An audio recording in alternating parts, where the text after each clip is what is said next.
The inaugural issue of the New Thinking Aloud magazine was just released on March 1st. You can download a free PDF copy from the New Thinking Aloud Foundation website.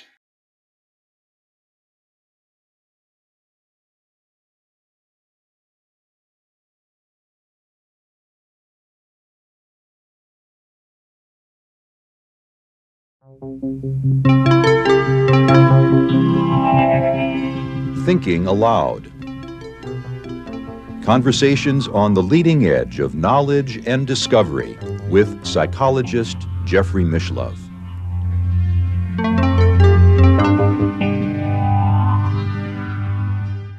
Hello and welcome. I'm Jeffrey Mishlove. Hello and welcome.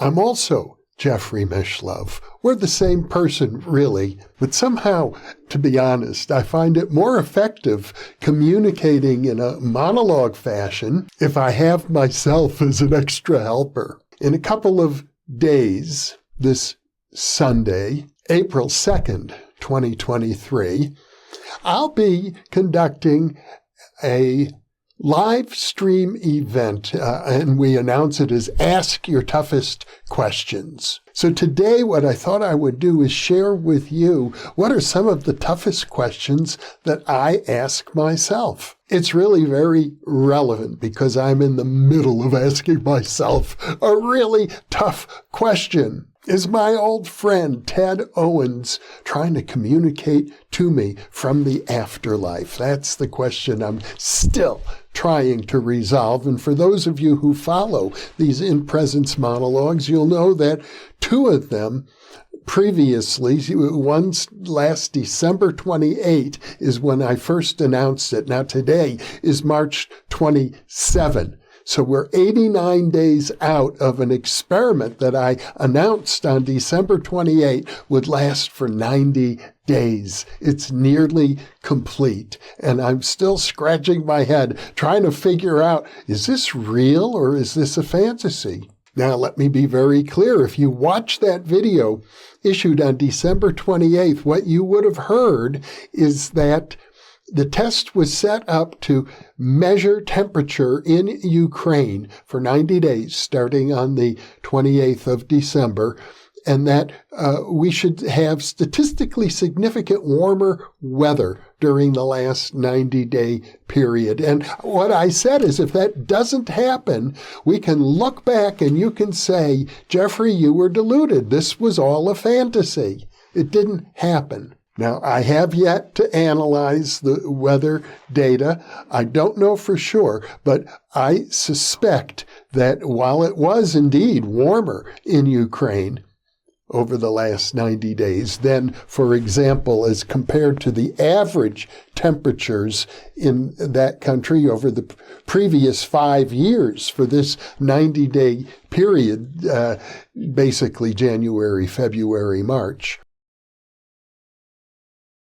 I don't think that the final result will be statistically significant. And to make matters worse, I've discovered it's a lot harder to do a statistical evaluation on the weather than I had assumed at first, because the weather is intercorrelated with itself by time and by space. So even though I can put together probably over 1,000 data points measuring the temperature, at the end of the day, I'll probably say the average temperature was 3 degrees warmer. And if we compare that historically with the average temperatures in Ukraine from summer to summer, 3 degrees, while significant, very significant, because we're talking about probably below freezing and above freezing, it's not statistically significant. That's my best guess at this point without having run the numbers. I did have one viewer reach out to me and say, look, the warmer weather in Ukraine during the last 90 days has prevented the Russians from launching a major offensive that they were planning to launch, but the ground wasn't frozen and those heavy tanks would have gotten stuck in the mud because of that slight weather difference in Ukraine. Now, I've been unable to evaluate it, but even if true, and where it has military significance for the situation in Ukraine, it wouldn't be what I specified in December 28th in my monologue then. So, not having done the analysis, I am pretty sure at this point it'll be the case that whatever it was I specified was going to happen on December 28th has not happened. Should I say then, bottom line, that the exercise was a failure, that the PK man, Ted Owens, has not really communicated to me the whole thing was an illusion? I think I'm dancing on the head of a pin because, on the one hand, yes, absolutely, from my perspective today, on the 27th of March, the experiment was a failure. I have no reason to confirm that Ted Owens has actually been in communication with me. But now let's look at the other side of the coin. And this is why I say I'm dancing on the head of a pin. Ted Owens reached out to a viewer. Javier Flores is his name, who lives in Germany. He's a deep meditator. I've had quite a bit of communication with him, and he made a point of taking careful notes on his meditations and waiting for months so that he could be sure for himself that his subjective experience was authentic and not just a fantasy before he reached out to me in an email and said that Ted Owens had appeared to him in a meditative state and asked him to pass on a message to me telling me that if I wanted to communicate with Ted Owens, and he knew I had questions for him, which at the time, interestingly, I did, that he would be available to reach out to me in meditation. Subsequently, I did indeed endeavor to reach out to him in meditation, and when I felt that I had done so, and it was in something of a hypnagogic state, half asleep, half awake state, that it came to me. And that's the very day that I recorded the monologue on December 28th. And I can report that the subjective feeling at that time was very real. It felt like I was excited to be in touch with him, that he had made an agreement with me, and that I felt optimistic that we were going to see results. As I reported on my subsequent InPresence monologue, that was released in February, as I recall, that did seem as if, although it wasn't specified in the initial monologue, there were extraordinary results. Within a couple days of my announcement, by January 1st, all of Europe was hit with an extraordinary heat dome. The meteorologists were puzzled. Well, I reported all of this in February. It was an extreme weather event, so much so that the meteorologists who follow extreme weather events said this one is insane. Thousands of temperature records were broken all across Europe in one day. And indeed, the temperature in Europe overall it's been much warmer during this 90-day period. I plan to do an analysis, but even then, I'm not sure it will be statistically significant due to the difficulties of running that statistical analysis. If, for example, the temperature in Europe is 5 or 6 degrees warmer than it had been on average for the last 5 years during the same time frame, that might not be statistically significant. It might need to be 7 or 8 degrees warmer on average, and I'm not sure that that occurred. Although you have to take into account that the last 5 years were amongst the warmest years on record. So there's no doubt if you look at the graph of the temperature that Europe has been heating up over the last 20, 30 years. It's very clear. Well, I've had the opportunity to communicate with some friendly skeptics, Steve Browdy, the philosopher, Michael Saduth, the philosopher, who have both weighed in on this question of life after death and basically saying, while the evidence is quite intriguing, it's not a slam dunk by any means. Although for me, I don't have any question about it because of the visionary experience I had, a dream visitation with my Uncle Harry that I've reported on that changed my whole life. So is life after death a possibility? Absolutely. Is Ted Owens, when he was alive, were his psychokinetic abilities, his precognitive abilities real? Absolutely, in my experience. I studied the man for 10 years. I witnessed all sorts of events during that time that he said he would cause, including ending droughts, including lightning strikes all across California that burned 300,000 acres, including a UFO appearance that was photographed, and the photograph was published on the front page of a local newspaper, as Ted Owens said, and including the day I'll probably never forget, Christmas Eve, 1985, when Ted Owens called me on the telephone and said, "Jeffrey, this is the most important phone call you will ever receive. It's up to you now. You have to warn the U.S. government not to launch the next space shuttle, because if it is launched, it will be blown out of the sky."